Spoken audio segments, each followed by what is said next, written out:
So this is going to be our new world superpower right here. It'll probably be split between, we'll say down here, everything below here is South Africa.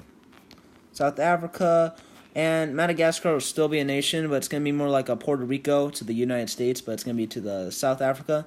It's going to be autonomous, but still going to be part of them, sort of. They got a lot of cultural ties. And then Northern Africa, which I was either thinking Libya up here. Libya. If I can draw it right now. Libya or Ethiopia. They're both powerhouses. Ethiopia would lose a lot of trade because all they grow coffee. They do got oil and stuff like that, but I'm just going to say Libya and South Africa right now.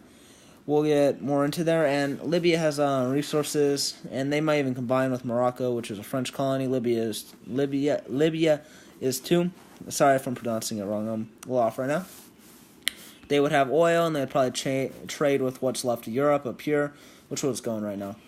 Right here in Norway, this will be, we'll just call these two islands right here, New Russia. These two right here, they will be powerful because they got a whole bunch of people stranded on an island.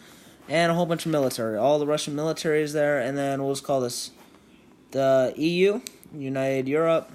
It's going to stay like that. And Britain is going to be part of it because the world's ended. I don't think they really care. There's no one to vote. No Brexit, no more. And let's clear this map. So actually, let's go over it first. We got the EU, which got all of the what's left of mainland Europe. We got the New Russia, which is a few islands, Moscow and Stalingrad. That's all gone.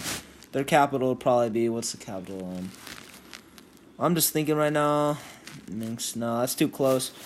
But what's the capital of Sweden? Sorry, guys. So let's get rid of all this.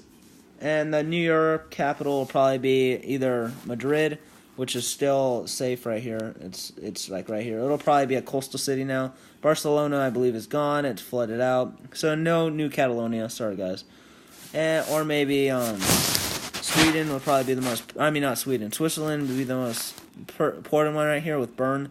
That might be the financial center. What's left? They do have some food. They're mainly mountains right now, but you can grow food. Europe was always good at that, surviving. Survived thousands of years. Same with China. So let's move on to Asia. So we're going to talk about the Middle East right now, so I'll get my yellow. It'll probably be united between Turkey, Saudi Arabia, what's left of all the other countries, Yemen, stuff like that. And we're just going to say, I'm going to call Turkey Antilonia, they're old saying, but Ottoman Empire, we're going to call them the Ottomans. Ottomans, and they're going to be a caliphate. They're going to be probably the last one, except for Indonesia, which I'll show you guys later. So the Ottomans, and then we got the Iranians, which Iranian is still super powerful, probably be the best there. It'll probably invade what's left of Pakistan and all the other ones there. And Israel will be part of the caliphate. Sorry, guys, if you support Israel now. I just added it, make it easier. So this is Iran, and that's our Middle East right there. They got a whole bunch of oil, probably trading with the east coast of the United States, or we'll just call it the U.S., and South America, which has been destroyed. Venezuela's underwater, except for those islands right there. They probably have some oil. Only ones there. And I forgot to tell you guys, Chile will probably have nuclear power. They do have uranium mines, and they probably could keep it running if they got the right refinery, which it might take a little bit of ingenuity, but if they ally with Western USA, then they might be able to keep the lights on. And the U.S. will have power too, at least the West Coast will. It's got a few power plants, most of them in Arizona and California and stuff like that. There's like one in Washington. There's a whole bunch on the East Coast, though. So I don't think we're going to be able to keep those on, though. They'll have to trade with either Russia or South America for uranium. So let's move on to actual Asia. Well, that is part of Asia, Middle East, but Middle East. We're going to talk about India right here. India is an island now. I'm just going to say 700 million people are dead. There's still, 400 million people stuck on that island. No food, no water, no supplies. They will be a Mediterranean climate, though. Surrounded by water, nice coastal waters coming from, excuse me, guys, coming from Africa. You got all that heat from the Sahara.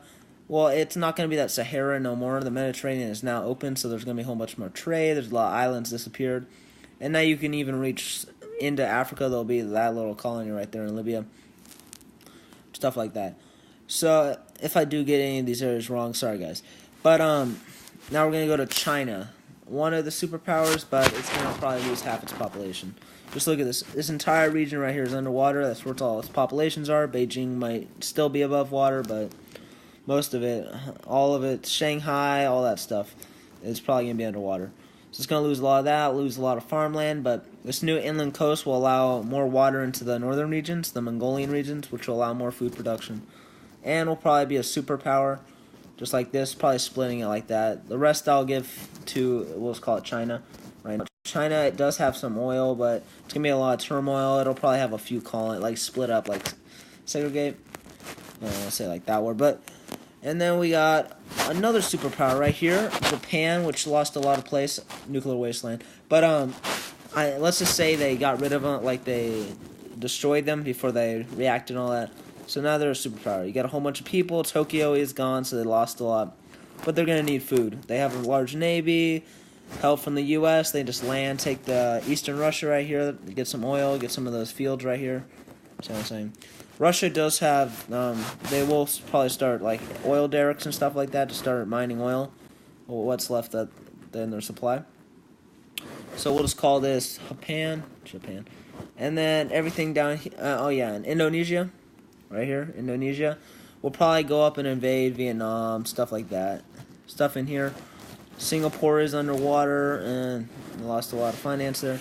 And that'll be the second Muslim caliphate. We'll just call that Indonesia. And then I'm just going to say, I'm going to call it the Pacific Rim Alliance, which word is, I'm going to move my face, but just give me a second, guys. Where I'm going to give what's left of Australia, which is only the west coast. Perth will probably be the capital. I believe it is still above water, hopefully. It's got gold, Perth man, but stuff like that. This will probably be a superpower. They do got uranium. I believe there is nuclear power plants on the west side. If I can think right now. Sydney is gone, so that sucks. Most of the population is dead anyway. They didn't have that many people to start out with, so it's even less. They'll probably ally with Papua New Guinea or what's left of it.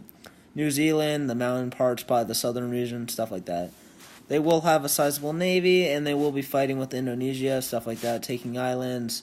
Might even invade southern Africa, try to fight with them. They will become a superpower, but probably won't extend it as far as the Americans have in their time. They might just stay there, develop their systems, be a little smart. They do have food production.